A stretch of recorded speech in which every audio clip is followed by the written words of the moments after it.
గత కొన్ని రోజులుగా రాష్ట్రంలో ఉన్నటువంటి బొగ్గు గనులు రాష్ట్రంతో పాటు దేశంలో కూడా ఉన్నటువంటి బొగ్గు గనులకు సంబంధించి ఆక్షన్ ప్రక్రియని కేంద్ర ప్రభుత్వం మొదలు పెడతా ఉంది. ఈ మొదలుపెట్టిన ప్రక్రియలో రేపు హైదరాబాద్ నగరంలో అందులో భాగంగా దేశానికి సంబంధించినటువంటి ఈ ప్రక్రియ హైదరాబాద్ నగరంలో జరగబోతుందని చెప్పి ప్రకటన వచ్చిన దగ్గర నుంచి ఇటు గత 10 సంవత్సరాలు ఈ రాష్ట్రాన్ని పాలించిన బీఆర్ఎస్ ప్రభుత్వం, ఆ పార్టీకి సంబంధించిన నాయకత్వం వారు మాట్లాడే మాటలు కానీ లేకపోతే ఇతరత్ర భారతీయ జనతా పార్టీకి సంబంధించినటువంటి ఆ ప్రభుత్వం చేస్తున్నటువంటి కార్యకలాపాలు కానీ ఈ రెండు కూడా ఈ తెలంగాణ రాష్ట్ర ప్రజల ప్రయోజనాలకు విఘాతం కలిగించేటట్టుగా, నష్టపరిచేటట్టుగా ఉన్నాయని చెప్పడానికి ఎటువంటి సందేహం లేదు. మరీ ముఖ్యంగా బీఆర్ఎస్ పార్టీకి సంబంధించిన నాయకత్వం దొంగ దొంగ దొంగ అని అరిచినట్టుగా ఉందని చెప్పడానికి అనేక సాక్ష్యాధారాలు ఈరోజు మీ ముందు మాట్లాడదలుచుకున్నాం. మనందరికీ తెలిసిందే, తెలంగాణ ప్రాంతానికి ఉన్నటువంటి ఏకైక అతి ముఖ్యమైనటువంటి ప్రభుత్వ రంగ సంస్థ సింగరేణి కాలనీకి సంబంధించినటువంటి సంస్థ. సింగరేణి గనులంటే ఉద్యోగాల గనిగా కూడా మనం అందరం పిలుచుకునేటువంటి పరిస్థితి. ఈ సింగరేణి తెలంగాణ రాష్ట్రానికి తలమానికం కూడా. ఉత్తర గోదావరి పరివాహ ప్రాంతం మొత్తం కూడా పెద్ద ఎత్తున కొన్ని వేల మందికి ఉద్యోగ అవకాశాలు కలిగించేటువంటి ప్రభుత్వ రంగ సంస్థ ఇది. దాదాపు 42,000 మంది ఉద్యోగస్తులు నేరుగా పనిచేస్తూ ఉంటే, దాదాపు ఇంకొక 26,000 మంది అవుట్ సోర్సింగ్ ద్వారా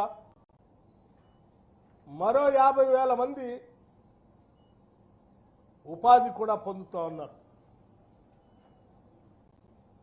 ఇన్ని వేల మందికి ఉద్యోగ అవకాశాలు కల్పించేటువంటి సంస్థ, ఇక్కడ పెద్ద ఆదాయాన్ని చేకూర్చేటువంటి సంస్థ, ఈ రాష్ట్రానికే తలమానికంగా ఉన్నటువంటి ప్రభుత్వ రంగ సంస్థ అయినటువంటి సింగరేణికి సంబంధించిన బొగ్గు గనుల పరిస్థితి, సింగరేణి పరిస్థితి రాష్ట్ర ప్రజలకు తెలియాల్సిన అవసరం ఉంది. ఈరోజు రాష్ట్రంలో దాదాపు 40 బొగ్గు గనుల్లో బొగ్గు ఉత్పత్తి జరుగుతూ ఉంది. ఈ బొగ్గు గనులు 40 బొగ్గు గనులు 2032-33 కల్లా దాదాపు 22 బొగ్గు గనులు మూసివేతకు గురవుతాయి. అంటే బొగ్గు అయిపోతుందా అంటే, ఇప్పుడు ఉత్పత్తి అవుతున్నటువంటి 70 మిలియన్ టన్నుల బొగ్గు ఉత్పత్తి 2060 నాటికి 17.28 మిలియన్ టన్నులకి పడిపోతుందనే అంచనాలు కూడా ఉన్నాయి. అంటే ఎంత గణనీయంగా సింగరేణికి సంబంధించిన బొగ్గు బాయిల పరిస్థితి, బొగ్గు ఉత్పత్తి పరిస్థితి ఏంటో మనందరికీ దీని ద్వారా అవగాహన కావాలనేటువంటి ఆలోచనతోనే ఈ లెక్కలు మీకు స్పష్టంగా తెలియజెప్తా ఉన్నాం. అట్లాగే మనందరికీ బొగ్గు ఉత్పత్తి సామర్థ్యాన్ని 2031-32 సంవత్సరం వరకు నిలబెట్టుకోవాలన్నా, కనీసం ఈ కార్యక్రమం సజావుగా జరగాలన్నా సింగరేణి యాజమాన్యం కొత్త బొగ్గు గనుల్ని సంపాదించాల్సిందే. ఇది అనివార్యం. కొత్తగా అదనంగా బొగ్గు గనులను సంపాదించుకోకపోతే సింగరేణి అనేది ఒక చరిత్రగా మిగిలిపోయే ప్రమాదం ఉంది. అయితే ఇక్కడ సమస్యల గతంలో గోదావరి పరివాహ ప్రాంతంలో ఉన్నటువంటి కోల్ బ్లాక్స్ అన్నీ కూడా ఇక్కడ ఉన్నటువంటి సింగరేణి కంపెనీ అనేది ప్రభుత్వ రంగ సంస్థ కాబట్టి అది కూడా కేంద్ర రాష్ట్ర ప్రభుత్వాల వాటాతో ఉన్నటువంటి సంస్థ కాబట్టి నేరుగా బొగ్గు గనుల్ని G2 అంటే గవర్నమెంట్ టు గవర్నమెంట్ నేరుగా ఇచ్చేటువంటి ప్రక్రియ అందుబాటులో ఉన్నటువంటి అవకాశాన్ని ఈనాడు దేశాన్ని పాలన చేస్తున్నటువంటి Bharatiya Janata Party mines and minerals development and regulation act 1957 కి సవరణ తీసుకొని వచ్చి అది 2015 24 ఫిబ్రవరి నాడు పార్లమెంట్లో ఈ యాక్ట్కి MMDR యాక్ట్ 1957కి సవరణ తీసుకొని వచ్చి దేశంలో ఉన్నటువంటి బొగ్గు గనులన్నింటినీ ఎవరికి ఏ ప్రభుత్వ రంగ సంస్థకు కూడా కేటాయించడానికి వీలు లేకుండా బొగ్గు కోల్ బ్లాక్స్ అన్నింటినీ ఆక్షన్ ద్వారా అంటే వేలం పాట ద్వారా ఇచ్చే విధానాన్ని చట్టం తీసుకొచ్చారు. 2015 24 ఫిబ్రవరి నాడు ఎవరు తీసుకొచ్చారా దీన్ని? ఇప్పుడున్నటువంటి కేంద్ర ప్రభుత్వం ఆడ బిల్లు పెడితే ఆనాడు కొట్లాడి తెచ్చుకున్న తెలంగాణ రాష్ట్రంలో 10 ఏళ్ల అధికారంలో ఉన్నటువంటి బీఆర్ఎస్ పార్టీకి సంబంధించిన పార్లమెంటు సభ్యులు అందరూ కూడా 2015 నాడు ఈ బిల్లుకి మద్దతు ఇచ్చి ఓటేసి సపోర్ట్ చేసి సింగరేణి కాలరీస్కి నేరుగా బొగ్గు అంటే బ్లాకులు కేటాయించడానికి అవకాశం లేకుండా ఆ యాక్ట్ని తీసుకొని వచ్చిన దాంట్లో వీళ్ళు కూడా ప్రధాన భూమిక పోషించారు. ఇగో వీళ్ళు ఈరోజు తెలంగాణ ప్రయోజనాల గురించి మాట్లాడుతున్నాం. నిజంగా తెలంగాణ ప్రయోజనాల గురించి సింగరేణికి సంబంధించిన బొగ్గు బాయిల్ మనమే పొందాలని ఏమాత్రం ఆలోచన ఉన్నా అదే రోజు మీరు తెలంగాణకు సంబంధించిన పార్లమెంటు సభ్యులుగా ఆ యాక్ట్ని వ్యతిరేకించి మద్దతు ఇవ్వకుండా ఆ యాక్ట్ బిల్లు పాస్ కాకుండా చూసేవాడు.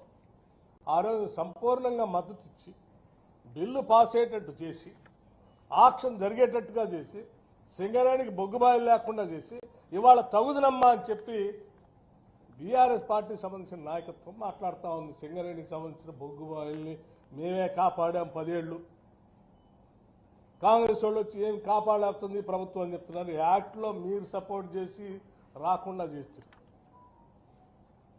పోనీ మీరు ఈ 10 ఏళ్ళు ఈ బిల్లు తీసుకొచ్చి ఆ బిల్లు ద్వారానైనా ఇక్కడ ఈ పరిసర ప్రాంతాల్లో ఆక్షన్ జరుగుతున్నప్పుడు ఆక్షన్లో పార్టిసిపేట్ చేసి ఆ బొగ్గు బాయిలు ఏమన్నా మనకి సింగరేణికి వచ్చేటట్టు చేశారా? అది లేదు, అది లేదు. నేను చాలా స్పష్టంగా చెప్తున్నా, ఇది ఆధారాలతో సహా చెప్తున్నా, డేట్స్తో సహా. నేను ఇక్కడ జరిగేటువంటి ఆక్షన్ సంబంధించి సింగరేణి కాలరీస్ సరే యాక్ట్ వచ్చింది, భారత పార్లమెంటు చట్టం తీసుకొచ్చింది, బొగ్గు బాయిల్లో ఆక్షన్ పెడతా ఉంది. మరి ఎవరైనా తెలివైన వాడు ఆక్షన్ పెడతా ఉంటే అది కూడా సింగరేణి పక్కన ఉన్నటువంటి బొగ్గు బాయిలు ఆక్షన్ పెడతా ఉంటే చట్టం ప్రకారం వాళ్ళు చేస్తూ ఉంటే తప్పనిసరి పరిస్థితి ఉత్పన్నం అయితే ఎట్టి పరిస్థితుల్లో నువ్వు ఆ బొగ్గు బాయిలు పోకుండా నువ్వే పార్టిసిపేట్ చేసి నువ్వు తెచ్చి పెట్టుకుంటావు. ఎందుకంటే నీ పరిస్థితి బాగాలేదు కాబట్టి. నువ్వేం చేశావు? సింగరేణి కాలేజ్ సంబంధించిన బోర్డు ఒక సమావేశం పెట్టుకొని 2021 అక్టోబర్ 29 నాడు ఈ బొగ్గు బాయిలు వేలంలో పాల్గొనాలని సింగరేణి యాజమాన్యం నిర్ణయం చేసింది. పాల్గొని నిర్ణయం ఎందుకు చేసిందంటే మనకి దాదాపు ఇంకో 20 బొగ్గు బాయిలు మూసేస్తున్నారు, అవి లేకపోతే మనం కథమైపోతాం. అది కూడా మన ప్రాంతంలో చేస్తామని ఎక్కడో వేరే రాష్ట్రాల్లో అయితే ఇబ్బంది, ఈ బోనీకుండా మనం కాపాడుకోవాలని బోర్డు నిర్ణయం చేసింది. నిర్ణయం చేసినప్పుడు ఏం చేశారు వీళ్ళు, వేలంపాట్లోకి పోకుండా కేవలం వారం రోజుల్లోనే ఆనాటి ముఖ్యమంత్రిగా ఉన్నటువంటి పెద్దలు చంద్రశేఖరరావు గారి నాయకత్వంలో ఒక కోర్ కమిటీ నవంబర్ 5న, ఇదేమో అక్టోబర్ 29న సింగరేణి బోర్డు నిర్ణయం చేసింది. 2021 అక్టోబర్ 29 సింగరేణి బోర్డు ఆక్షన్లో పాల్గొన్న నిర్ణయం చేసింది. దానికి సంబంధించి కేవలం వారం రోజుల్లోనే 2021 నవంబర్ 5న కోర్ కమిటీ సమావేశమై గోదావరి వ్యాలీలోని బొగ్గు గనులను సింగరేణి తీసుకోవద్దు అని కేసీఆర్ ఆదేశాల మేరకు నిర్ణయం చేశారు.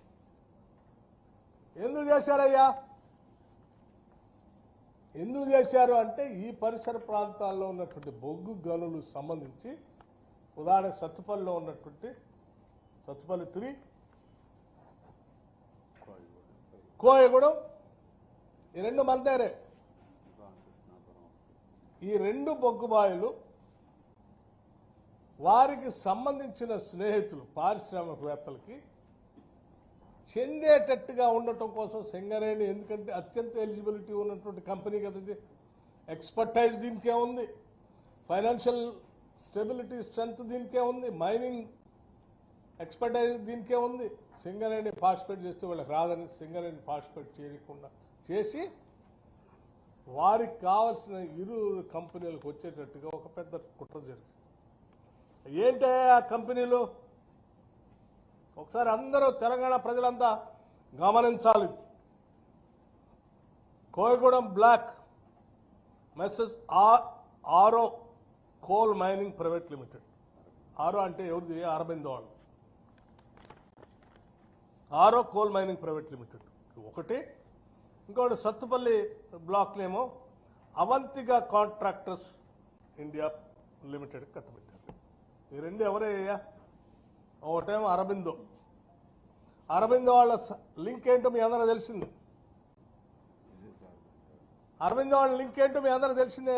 లిక్కర్ స్కాము ఢిల్లీ దాకా అందులో ఉన్నటువంటి వాళ్ళు, వీళ్ళ కుటుంబ సభ్యులు ఎవరెవరు మిలాఖత్ ఉన్నారో మీ అందరూ తెలుసు. వాళ్ళు వీళ్ళిద్దరు కలిసి బాండ్స్ కూడా ఇచ్చారు ఇది బీజేపీ గవర్నమెంట్కి కూడా. సో లిక్కర్ దాంట్లో సహాయం చేసినందుకు ఒక బ్లాక్ ఆఫ్ చెప్తారు. ఇంకో ఆయన అవంతిగా కాంట్రాక్టర్స్ ప్రతిమ వాడు. ఈ ప్రతిమ ఎవరిదో మీ అందరూ తెలిసింది, రాష్ట్ర ప్రజలందరూ తెలుసు. వీళ్ళకున్న అత్యంత ప్రతిభ ఏంటో తెలుసు. ఈ ప్రతిమ కంపెనీ ఎవరిదో కూడా తెలుసు. ఈ రెండు కంపెనీలు కేవలం టీఆర్ఎస్ పార్టీకి సంబంధించిన నాయకత్వానికి కావాల్సినటువంటి అత్యంత సన్నిహిత కంపెనీలు. వాళ్ళకి చెందటం కోసం సింగరేణిని బొందబెట్టి సింగరేణిని ఇందులో పాల్గొనకుండా చేసి సింగరేణికి 2 బ్లాకులు లేకుండా చేసి అతిపెద్ద కుట్ర 10 సంవత్సరాల్లో చేసి సింగరేణిని అన్యాయం చేస్తారు. మీ వల్లే ఈ 2 రాకుండా పోయినాయి. ఇది వాస్తవం. ఇది అయిపోయిందే. సింగరేణి ఏడొద్దన్నారు.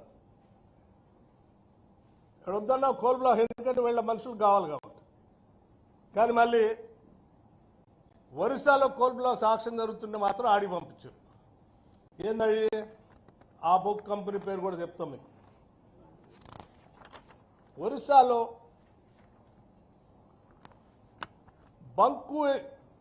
బంకుయి బ్లాక్ అనే ఒకటి ఉంది. దాని ఒక్కదానికి బిడ్ వేయాలని మాత్రం నిర్ణయం చేశారు. అంటే పక్కన ఉన్న సింగరేణి మైనింగ్ జరుగుతున్న ఇదేంటే ఎల్లందు కోయగూడెం పక్కనే జరుగుతుంది. ఆడ సత్తుపల్లిలో జరుగుతుంది. పక్కనే అది వదిలేసిండు. ఏడ పార్టిసిపేట్ చేయొద్దన్నారు. ఒరిస్సాకి మాత్రం పంపించు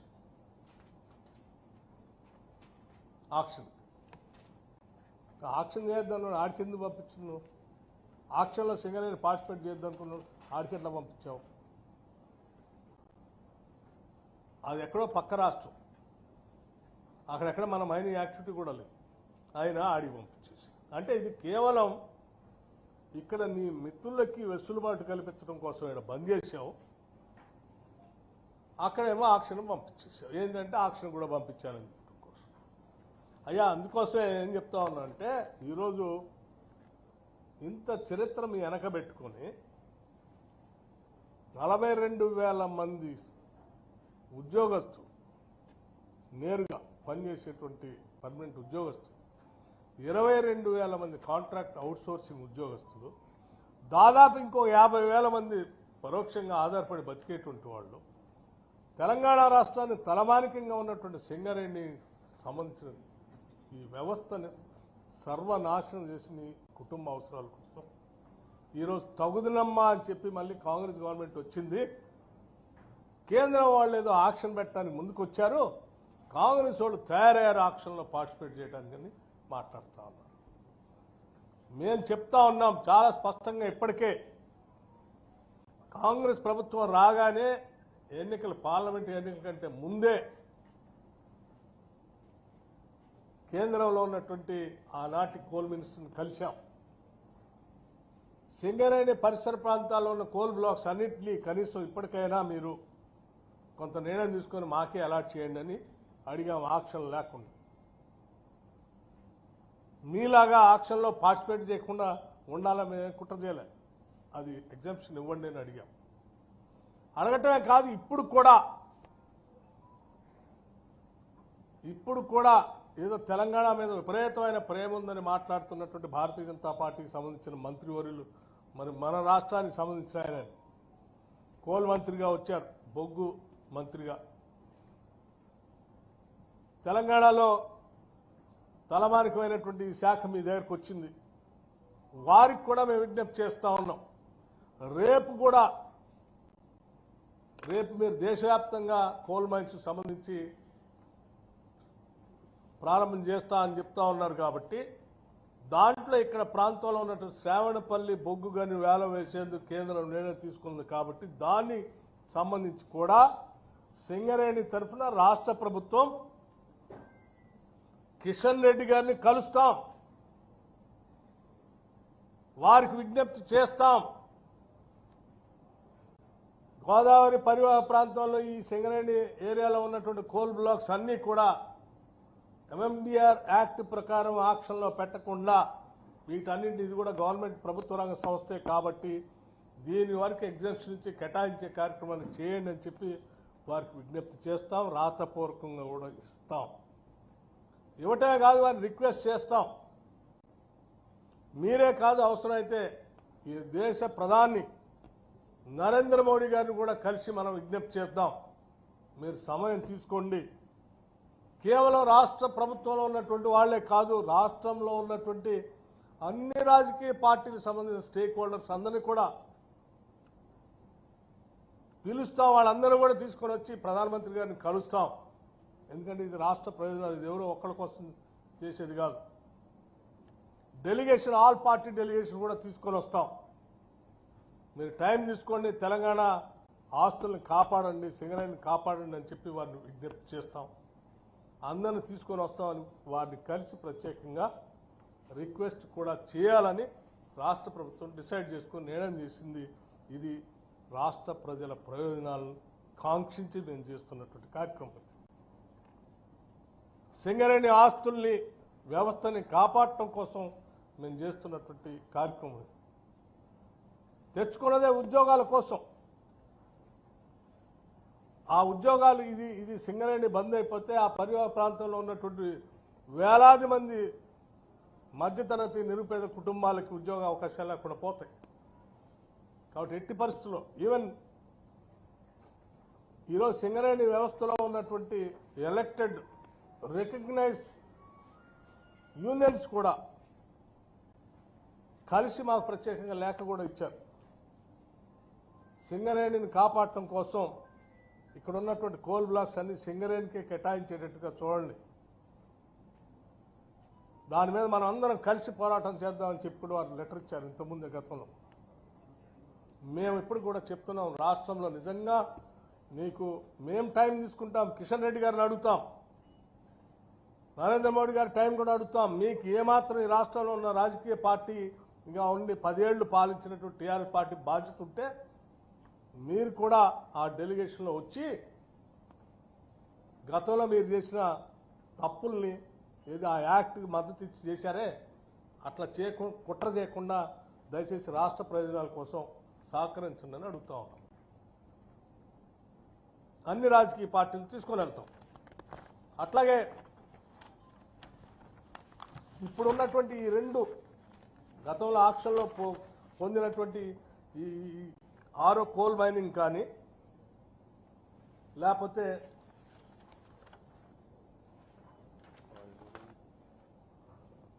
అవంతిగా కాంట్రాక్టర్ సంబంధించిన కోల్ మైన్ కానీ ఈ రెండు కూడా మీకు ఆక్షన్లో పార్టిసిపేట్ చేసేప్పటికీ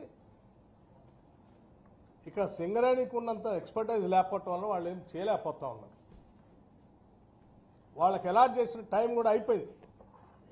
ఆక్షన్లో పార్టిసిపేట్ చేసి అలాట్ చేసిన టైం కూడా నిబంధనల ప్రకారం వాళ్ళు నిర్ణీత గడువులో ప్రారంభం చేయలేదు కాబట్టి వాటిని క్యాన్సిల్ చేయడానికి స్పష్టమైనటువంటి అవకాశాలు ఉన్నాయి. కాబట్టి వాళ్ళు ఇచ్చినటువంటి ఆఫర్ ఏదైతే ఉందో మీకు కేంద్ర ప్రభుత్వానికి ఆ పర్సంటేజ్ ఏదైతే ఉందో మీకు ఆరో కోల్ మైనింగ్ ప్రైవేట్ లిమిటెడ్ వాళ్ళు ఒక 5% టెండర్ దక్కించుకుంది. 5% రెవెన్యూ షేరింగ్. మేము అవసరమైతే ఇంకో 5% ఎక్కువ స్విచ్ ఛాలెంజ్ మోడ్లో రాష్ట్ర ప్రయోజనాల దృష్ట్యా ఇంకొక 0.5% యాడ్ చేసి కూడా కేంద్ర ప్రభుత్వాన్ని మేము ఇస్తాం. అది సింగరేణికి ఇవ్వండి అని కూడా అడుగుతున్నాం వాళ్ళ నుంచి తీసుకొని. అట్లాగే దీన్ని కూడా ప్రతిభ అవంతిగా కాంట్రాక్టర్స్ వాళ్ళకి సంబంధించింది కూడా వారిచ్చిన దానిపైన ఇంకొక 0.5% యాడ్ చేసి సింగరేణి ఇవ్వటానికి సిద్ధంగా ఉంది. కాబట్టి ఆ రెండు బ్లాక్స్ కూడా మేము కిషన్ రెడ్డి గారిని అడగబోతా ఉన్నాం, విజ్ఞప్తి చేయబోతా ఉన్నాం కోల్ బ్లాక్ మైన్స్ మినిస్టర్ గారిని.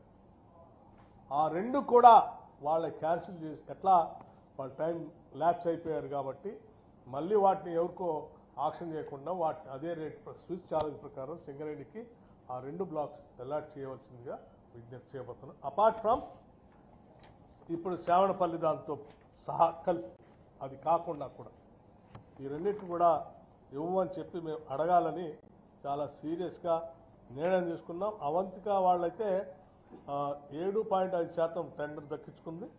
దానికి సంబంధించి ఇంకొక 5% యాడ్ చేసి ఇవ్వడానికి కూడా మేము సిద్ధంగా ఉన్నాం. అవంతిక ప్రతిమ సంబంధించి సరే ఎవరెవరు ఉన్నారో మీ అందరికీ తెలుసు. దాంట్లో మేము పేర్లు చెప్పాల్సిన అవసరం వచ్చినప్పుడు డెఫినెట్గా పేర్లు కూడా చెప్తాం. ఏం ఇబ్బంది లేదు. ఎందుకంటే రాష్ట్ర ప్రయోజనాలే అన్నిటికంటే అతి ముఖ్యమైనటువంటి ప్రయోజనాలు. ఈ రాష్ట్ర ప్రయోజనాలు కాపాడటం కోసం ప్రజాప్రభుత్వంగా మేము చేయాల్సిన ప్రయత్నం అంతా మేము చేస్తూ ఉంటే ఇంకా చదువునమ్మా అని బయటకు వచ్చి ఒక పక్కన కేటీఆర్ మాట్లాడుతారు, ఇంకో పక్కన ఇంకో ఆయన మాట్లాడుతున్నారు. మాట్లాడి కాంగ్రెస్ బీజేపీ కలిసి ఏదో కుట్ర చేస్తున్నారు. సోయి ఉండాలి కదా. కాంగ్రెస్ బీజేపీ కలవట్లేదు. రాష్ట్ర ప్రయోజనాలు అవసరం అనుకున్నప్పుడు అందరూ రాజకీయ అవసరాలు భిన్నంగా ఆలోచించి బయటకు వచ్చి పనిచేయాలి తప్ప ఇంకా 10 ఏళ్లు నాశనం చేస్తారు, ఇంకా కుట్ర చేస్తూ ఈ రాష్ట్రాన్ని నాశనం చేయాలనేటువంటి ఆలోచన చేయొద్దని చెప్పి సవినయంగా మనం చేస్తూ దీనికి సంబంధించిన అన్ని పేపర్లు ఎవరైనా టీఆర్ఎస్ పార్టీకి సంబంధించిన నాయకత్వం కేసీఆర్ గారు కానీ లేకపోతే కేటీఆర్ గారు కానీ లేకపోతే ఇంకెవరైనా కానీ వారిద్దరే మాట్లాడటానికి దీని మీద చర్చకి ఏమైనా మాట్లాడతా అంటే కాగితాలతో సహా నేను చెప్పినవన్నీ నిరూపించడానికి నేను సిద్ధంగా ఉన్నాను. ఈ పార్టీ అట్లాగే 3 మార్చి నెలలోనే 2024లో ఆనాటి కోల్ మినిస్టర్ గారికి నేను ఎనర్జీ మంత్రిగా మార్చిలోనే పర్సనల్గా కలిసి లేఖ రాసిచ్చి ఇవ్వటం కూడా జరిగింది. ఈరోజు కాదు, సో ఇవన్నీ కూడా రాష్ట్ర ప్రయోజనాల కోసం ప్రహ్లాద్ జోషి గారికి. సో ఇవన్నీ రాష్ట్ర ప్రయోజనాల కోసం చేస్తున్నాం కాబట్టి దయచేసి రాష్ట్ర ప్రజలందరూ జరిగినటువంటి విధ్వంసాన్ని టీఆర్ఎస్ నాయకత్వం సింగరేణి ఎంత భయంకరంగా విచ్ఛిన్నం చేసిందో ఈ వాస్తవ విషయాలన్నీ తెలుసుకోవాల్సిందిగా కోరుతూ ఈ రాష్ట్ర ప్రయోజనాల కోసం ఈ ప్రభుత్వం కట్టుబడి ఉంటుందని చెప్పి మీ ద్వారా మేము ఏ స్థాయికైనా మేము ఆల్ పార్టీ డెలిగేషన్ తీసుకొని రాష్ట్ర ముఖ్యమంత్రి రేవంత్ రెడ్డి గారు, నేను, మా మంత్రివర్గ సహచరులు, ఈ రాష్ట్రంలో ఉన్నటువంటి వివిధ రాజకీయ పార్టీలు, మాతో పాటు సహకరిస్తున్నటువంటి సిపిఐ పార్టీకి సంబంధించిన శాసనసభ్యులు కోనవనేని సాంబశివరావు గారు ఇప్పటికే 2-3 సార్లు నాకు లేఖ ఇచ్చారు సింగరేణిని ప్రొటెక్ట్ చేయాలని. వారు కొత్తగూడెం నుంచి సింగరేణి హెడ్ క్వార్టర్ వారి దగ్గర ఉంది కాబట్టి వారు, అట్లాగే ఇతర రాజకీయ పార్టీలు అందరినీ కలుపుకొని ఆల్ పార్టీ డెలిగేషన్ చేస్తామని చెప్పి ఈ సందర్భంగా మీ అందరికీ మనవి చేస్తూ, ఇంకా తప్పుడు సమాచారం ఇచ్చి ప్రజలు తప్పుదోవ పట్టించాలని ప్రయత్నం చేస్తే ప్రజలు చూస్తూ ఊరుకోరు, కాల్చి వాతలు పెడతారు, జాగ్రత్త అని చెప్తాం. అమ్మా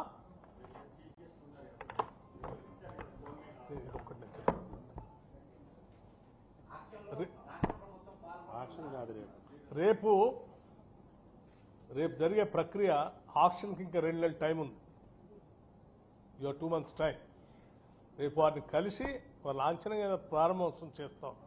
2 months టైం ఉంది. రేపు వారిని మేము కలుస్తాం, లేఖ ఇస్తాం, ఇన్ రైటింగ్ రిప్రజెంటేషన్ ఇస్తాం, కలిసి ఇవన్నీ కూడా మాకే కేటాయించు అని అడుగుతాం.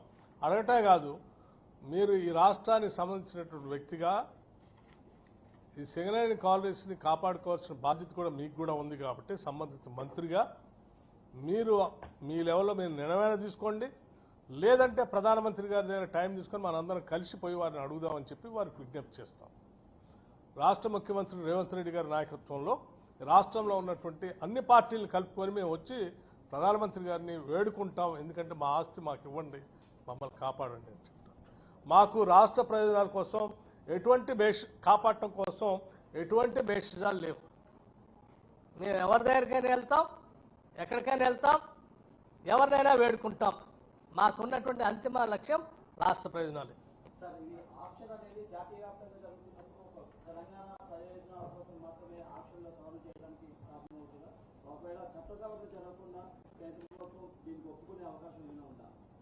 ప్రియమిత్రుడు అడిగిన ప్రశ్న సరైందే. కాకపోతే మేము ప్రైవేటు వ్యక్తులుగా మీరు అన్నట్టు అడిగితే దేశవ్యాప్తంగా జరుగుతున్న ప్రక్రియలో మీరు ఇట్లా అడగటం కరెక్ట్ కాదని మీరు అడగచ్చు. మేము ప్రైవేటు వ్యక్తులుగా అడగట్లేదు, ప్రభుత్వ రంగ సంస్థగా, అది కూడా రాష్ట్రం కేంద్రం 2 వాటాదారులుగా ఉన్నటువంటి ప్రభుత్వ రంగ సంస్థ ఇది. అంటే సింగరేణికి కేటాయించే ఆస్తి ఏదున్నా కానీ ఆ ఆస్తి ఈ దేశానికి కేటాయిస్తున్నట్టు. మేము మా నాయకుడు అందరూ చెప్పేది ఏంటంటే ఈ దేశ ఆస్తులు కానీ వనరులు కానీ సంపద కానీ ఈ దేశానికే ఉండాలని, ప్రైవేట్ వ్యక్తులకు కాదు. మనం ఇట్లా దేశానికి సంబంధించిన సంస్థకి ఇవ్వకుండా మీరు ఆక్షన్ పెడితే ప్రైవేట్ కార్పొరేట్ శక్తుల చేతుల్లో పోతుంది. దానివల్ల దేశానికి ప్రయోజనమా లేకపోతే కొద్దిమంది వ్యక్తుల ప్రయోజనమా మీరు అర్థం చేసుకోవాలి. ఓకే అమ్మా,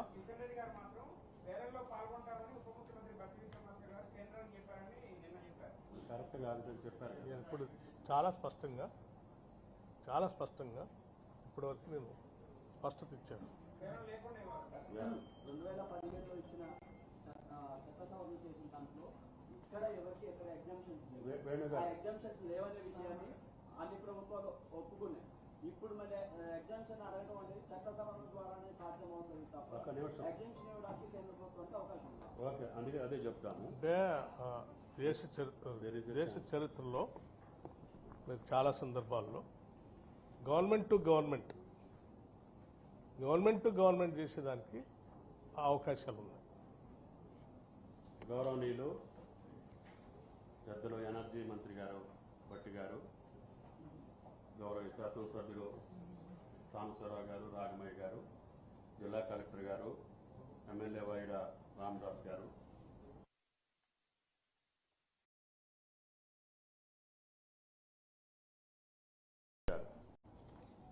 2015 నుంచి అంటే అక్కడ బీజేపీ ఇక్కడ బీఆర్ఎస్ ప్రభుత్వం అధికారంలో ఉన్నప్పుడు జరిగినటువంటి చట్టం పార్లమెంట్లో ప్రవేశపెట్టినప్పుడు కానీ ఆ చట్టాన్ని బలపరిచినటువంటి తీరు కానీ పార్లమెంట్లో అది చట్టం అయినప్పుడు కానీ వీటినన్నింటినీ మించి సింగరేణి సంస్థ భారతదేశంలోనే కోల్ ఇండియా కంటే బెస్ట్ పర్ఫార్మెన్స్ ఉన్నటువంటి సంస్థ. దీని 100 సంవత్సరాలకు పైబడ్డటువంటి చరిత్రని ఎవళ్ళు కూడా కాదనలేరు. తెలంగాణ ఊపిరి, తెలంగాణకు వెలుగులు జిమ్మినటువంటి సింగరేణి, తెలంగాణ బతుకుగడ్డ, తెలంగాణ జీవగడ్డ. రైతాంగం కూడా ఈరోజు బోరుబావుల మీద వ్యవసాయం చేసుకునే వాళ్ళందరూ కూడా సింగరేణి వెలుగులతోటే ఆ కరెంటుతోటే ఈరోజు కూడా లక్షల ఎకరాలు వ్యవసాయం చేసుకుంటున్నారు. వీటినన్నింటినీ గమనించినటువంటి రాష్ట్ర ప్రభుత్వం, కేంద్ర ప్రభుత్వాలు ఈ భారతదేశంలో ఇంతకంటే పర్ఫామ్ చేయగలిగినటువంటి బొగ్గుతీతలో ఎక్స్పర్టీస్ ఉన్నటువంటి సంస్థ ఇంకొకటి లేదు. ఇదే సంస్థ ఇప్పుడు మిత్రులు వేణుగారు మిత్రులు అడిగినట్లుగా 2016లో ఇదే చట్టం పాస్ అయిన తర్వాత కూడా ఒరిస్సా రాష్ట్రంలో నైని కోల్ బెల్ట్ బొగ్గు గన్ని సింగరేణికి ఇచ్చారు. ఎందుకంటే ఇది ప్రభుత్వ రంగ సంస్థ కాబట్టి ఆక్షన్లో పాల్గొనకుండానే ఆ యొక్క బొగ్గు బ్లాక్ని సింగరేణికి ఇచ్చారు. అదే పద్ధతిలో తెలంగాణకు అందుబాటులో ఉన్నటువంటి గోదావరి వ్యాలీలో ఉన్నటువంటి అన్ని బొగ్గు బావుల్ని కూడా సింగరేణికి ఇవ్వమనేది కాంగ్రెస్ ప్రభుత్వం యొక్క, రేవంత్ రెడ్డి గారి ప్రభుత్వం యొక్క ఆలోచన, ఆయన యొక్క అభ్యర్థన, ఈ ప్రభుత్వం యొక్క డిమాండ్ కూడా. కాబట్టి దయచేసి ఈ రాష్ట్రానికి సంబంధించినటువంటి తెలంగాణ బిడ్డ అయినటువంటి కిషన్ రెడ్డి గారికే ఆ అవకాశం వచ్చింది కేంద్ర మంత్రిగా. మీరు తెలంగాణ ఉద్యమంలో చేసినటువంటి భాషలు కానీ, తెలంగాణ కార్మిక లోకానికి ఇచ్చినటువంటి మాట కానీ, తెలంగాణ ప్రజలకు ఇచ్చినటువంటి వాగ్దానం కానీ, తెలంగాణ ఉద్యమంలో సింగరేణి పాత్రని గమనించినటువంటి మీరు ఈ యొక్క అవకాశాన్ని సద్వినియోగం చేసుకోమని అడుగుతున్నాం. ఏదైతే 2016లో సింగరేణికి ఒరిస్సా రాష్ట్రంలో ఉన్నటువంటి కోల్ బ్లాక్ని ఏ రకంగా ఇచ్చారో మేము అడిగే ధర్మబద్ధమైనటువంటి తెలంగాణ బొగ్గు బావుల్ని మాత్రం తెలంగాణ గోదావరి పారివాహక ప్రాంతంలో ఉన్నటువంటి రేపు రాబోయేటటువంటి బ్లాకులన్నింటినీ కూడా ఈ సంస్థకే ఉండాలి. ఇందుట్లో కూడా మీ వాటా ఉంది. మాది 51 అయితే మీది 49 వాటా ఉంది. ఇది కూడా కేంద్ర రాష్ట్ర ప్రభుత్వాల సంస్థ, ఇది ప్రభుత్వ సంస్థ.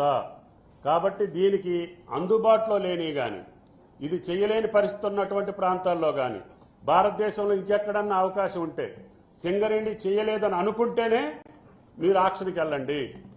అది ధర్మబద్ధమైనటువంటి ప్రభుత్వం చేసేటటువంటి కార్యక్రమం తప్ప ఈ రకమైనటువంటి వ్యవహారం చేసి ఈ ప్రజా ప్రభుత్వం ఏదైతే మీరు చెప్పారో తెలంగాణ ప్రజలకి సింగరేణికి అన్యాయం చేస్తే చరిత్ర క్షమించదు అని చెప్పి విజ్ఞప్తి చేస్తున్నాం.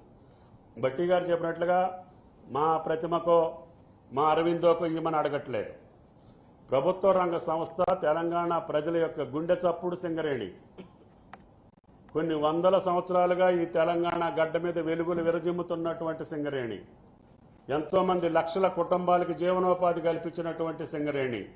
అటువంటి సంస్థని విచ్ఛిన్నం చేయాలనో లేకపోతే దివాళా దిగించాలనో తద్వారా ఆ సంస్థను మూసేయాలనే కుట్ర కుయుక్తులు పన్నేటటువంటి కేంద్ర ప్రభుత్వం యొక్క వ్యవహార శైలిని తీవ్రంగా ఖండిస్తున్నాం. కాబట్టి కిషన్ రెడ్డి గారికి అవకాశం వచ్చింది కాబట్టి తెలంగాణకి న్యాయం చేసినట్టుగా, సింగరేణిని బతికించినట్టుగా, గతంలో చేసినటువంటి మీ భాషలని నిజం చేసేటట్టుగా మీ ప్రవర్తన ఉండాలి తప్ప ఈ యొక్క ఆక్షణ విధానం సింగరేణికి సాధ్యం కాని బ్లాకుల్లో మాత్రమే జరగాలనేది మా డిమాండు. తెలంగాణలో ఉన్న అన్ని బ్లాకులు కూడా సింగరేణికి కావాలనేది ప్రభుత్వం యొక్క డిమాండు. దాన్ని గమనించమని చెప్పి విజ్ఞప్తి చేస్తున్నాం. రేపు ఆక్షన్ కాదు, రేపు కేవలం భారతదేశంలో ఉన్నటువంటి బొగ్గు బావులన్నింటినీ కూడా ఆక్షన్ చేస్తాము అనేటటువంటి ప్రక్రియకి శంకుస్థాపన, ఆక్షన్ చేస్తామనే ప్రక్రియకి శంకుస్థాపన. ఎందుకంటే నేను తెలంగాణ బిడ్డని కోల్ మంత్రి అయ్యా కాబట్టి ఆ ప్రక్రియ ఇక్కడ ప్రారంభిస్తాడు తప్ప ఆక్షన్ కాదు. ఆక్షన్కి ఇంకా 2-3 నెలల టైం ఉంది. ఏ బ్లాకులు చేస్తారో ఎట్లా చేస్తారో తర్వాత తెలుసుద్ది. ఇది రేపు ఆ ప్రక్రియ ప్రారంభం.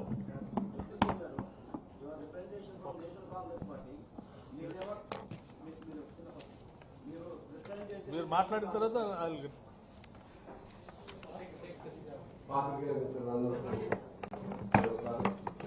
అలాగే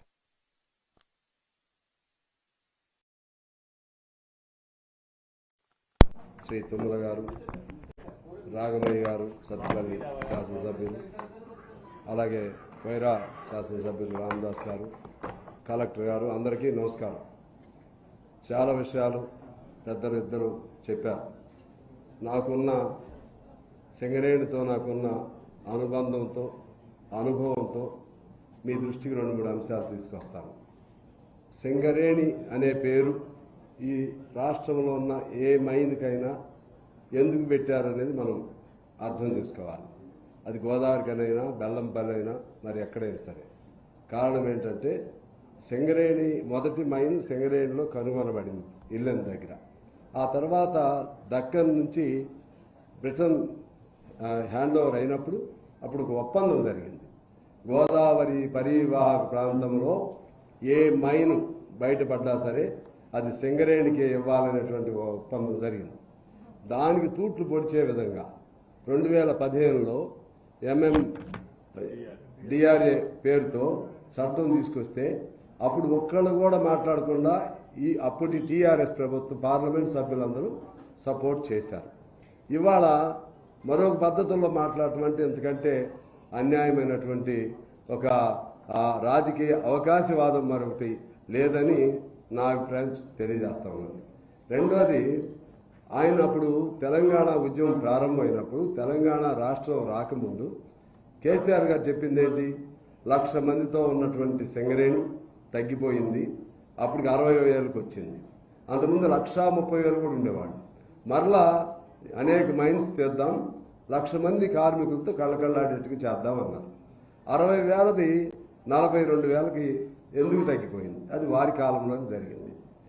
మూడో అంశం ఏంటంటే ఇవాళ కిషన్ రెడ్డి గారు ఆయన సౌమ్యుడు, చక్కగా మాట్లాడతాడు, అబద్ధాలు చెప్పడని అనుకున్నాం. కానీ అబద్ధాలు చెప్పడంలో నరేంద్ర మోడీ గారిని మించినటువంటి లేదా ఆయన పాఠాలన్నీ నేర్చుకున్నట్టు కనపడుతుంది. ఇవాళ పేపర్లో చూస్తే మీకేమర్థమవుతుంది? సింగరేణిని ప్రైవేటీకరణ చేసే సమస్య లేదు అని చెప్తుంటే సామాన్యులు ఏమనుకుంటారు? ప్రైవేటీకరణ చేయట్లేదు అనుకుంటారు. అప్పుడు నరేంద్ర మోడీ గారు కూడా అదే మాట అన్నారు. అంటే అర్థం ఏంటంటే పాత వాటినేమో అలాగే ఉంచుతారు, కొత్తగా వచ్చే ప్రతి మైన్ని ప్రైవేట్ వాళ్ళకి ఇస్తారు. అంటే పాత వాటిని అలా ఉంచడం అంటే పైన ఉన్నటువంటి స్వరూపం అలాగే ఉంటుంది, లోపల ఉన్న వాటిని కూడా ఇప్పుడు యాక్చువల్గా చట్ట ప్రకారంగా కోల్ తీసేటువంటి ప్రాసెస్ కార్మికులు సింగరేణి కార్మికులే చేయాలి. ఇవాళ అనుభవం లేని అవుట్సోర్సింగ్ వాళ్ళతో కూడా కోల్ అంటే కోరుగా ఉన్నటువంటి దాన్ని తీపిస్తున్నారు. ఆ విధంగా లోపల కూడా పేరుకు 42,000 మంది ఉన్నప్పటికీ కూడా లోపల బొగ్గు కూడా వాళ్ళతో తీపిస్తున్నారు. ఈ పాపాలన్నీ ఎవరు చేశారు? బీఆర్ఎస్ఏ చేసింది. ఇవాళ గత్యంతరం లేని పరిస్థితిలో ఇవాళ ప్రభుత్వం ముందుకు వచ్చింది. ఇప్పుడు దీని నుంచి ఎలా బయటపడాలి ఆలోచించాల్సిన అవసరం ఉంది. మా యూనియన్ కూడా మేము డిమాండ్ పెట్టాం. ఎట్టి పరిస్థితుల్లో ఇది సింగరేణి పేరుతో ఉన్నటువంటి ప్రాంతం కాబట్టి సింగరేణికే ప్రతి మైన్ కూడా ఇవ్వాలని చెప్పి డిమాండ్ పెట్టాం. మేము అనేక సార్లు ఆందోళన కూడా చేయటం జరిగింది. ఇప్పుడు మన మిత్రులు అన్నట్టుగా చట్టం అయిపోయింది కదా, చట్టం అయిపోతే చట్టం చేసిన పాపం వాళ్ళదే. మనం ఒక పక్క చెప్తానే ఉన్నారు ఇది ప్రైవేటీకరణ కాదని. అందుకని సరే మిగిలిన చోట ఏమో అడిగిన చోట అన్న అనుభవం కలిగిన సింగరేణికి ఇందా పెద్దలు చెప్పినట్లుగా నైనీ లాంటి ప్రాజెక్ట్ ఇచ్చారు కదా, అదేవిధంగా మన ప్రాంతంలో ఉన్నటువంటి సింగరేణి మైన్స్ మాకు ఇవ్వండి అని సింగరేణి అనుభవం కలిగిన సింగరేణి సంస్థ అడుగుతుంటే ఇవ్వడానికి మీకు ఏం అర్థం వచ్చింది? కిషన్ రెడ్డి గారిని నేను ప్రశ్నిస్తున్నా. నిజంగా తెలంగాణ మీద మీరంతా ప్రేమ కలిగిన వాళ్ళు కాదని నేనేం అన్ను. తెలంగాణ ఉద్యమంలో 32 రోజుల పాటు సకల జన సమ్మెలో కార్మికులు మొత్తం కూడా వాళ్ళ జీతాలను పరిత్యజించి వేతనాలను పరిత్యజించి చేశారు, సమ్మెలో పాల్గొన్నారు. మీకు ఏ మేరకు చిత్తశుద్ధి ఉన్నా ఇవాళ అందులో కేంద్ర కోల్ మినిస్టర్ మీరే కాబట్టి ఈ ప్రాసెస్గా వారి అభ్యర్థన మేరకు రాష్ట్ర ప్రభుత్వానికి ఇక్కడ ఇవ్వండి అని మేము కోరుతా ఉన్నాం. ఒకవేళ ఇవ్వని ఎడల ఇది ఆ మాట ఈ మాట చెప్పి బీజేపీ బీఆర్ఎస్ తోడు దొంగలని ఇప్పుడు అర్థమైపోయింది. ఇద్దరు తోడు దొంగలు. ఇవాళ ఇద్దరు కలిపి ఇవాళ ముందు బీఆర్ఎస్ ద్వారా వాయిస్ వినిపిస్తున్నారు. లోపల వచ్చేసరికి ఇద్దరు ఒకటే. ఇవ్వకుండా సింగరేణికి అదే పద్ధతుల్లో ప్రైవేట్ వాళ్ళకి ఇచ్చే ప్రాసెస్ పెడితే మాత్రం ఖచ్చితంగా తెలంగాణ ప్రజలందరూ ఏకకంఠంతో ముక్త కంఠంతో మన బొగ్గు బావులను కాపాడుకోవాల్సినటువంటి అవసరం ఉంది. మీ అందరూ కూడా అందులో ఉండాలి. ఆ విధంగా ఉంటేనే మనకు సింగరేణి తెలంగాణ సిరులు కురిపించేటువంటి తెలంగాణ సంస్థ అది. తెలంగాణ బ్రతుకు బాగుపడుతుందని తెలియజేస్తూ మేమైతే ఖచ్చితంగా ఆందోళన ఈ పద్ధతుల్లో చేస్తే ఖచ్చితంగా ఆందోళన కూడా చేస్తామని తెలియజేస్తాము. Thank you. Thank you brother. అందరికీ నమస్కారం. రైతు మాఫీ విషయంలో చాలా గందరగోళ పరిస్థితి ఉంది రాష్ట్రంలో.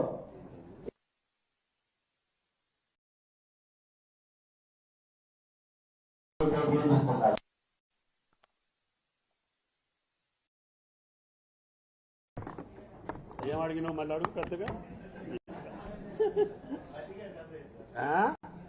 మళ్ళీ ఒకసారి అడగరాదు.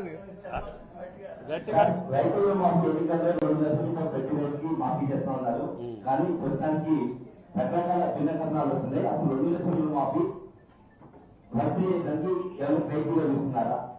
రైతులు చూస్తారు రాష్ట్రంలో. అంటే ఇప్పటివరకు మేము మాట్లాడిన అంశం రాష్ట్ర విస్తృత ప్రయోజనాలు పనికొచ్చేది.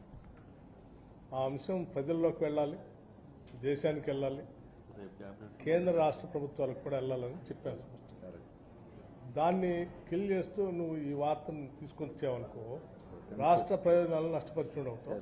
దీనికి సమాధానం కూడా నేను ఇప్పుడే చెప్తాను, రేపు సాయంత్రం నెక్స్ట్ చెప్తాను, ఈ రోజే చెప్తాను, ఇంకో దాంట్లో చెప్తాను. ఇదే భిన్న కథనాలు సృష్టించింది మీరే, అడిగేది మీరైతే ఎట్లా? ఇంతవరకు ప్రభుత్వం ఏ కథనం కూడా సృష్టించలేదు. రేపు సృష్టించబోతున్నాం కేబినెట్ లో నిర్ణయించి. భిన్న కథనాలు సృష్టించింది మీరే, భిన్న క్వశ్చన్లు వేసేది మీరే. ఎట్లా తమ్ముడు?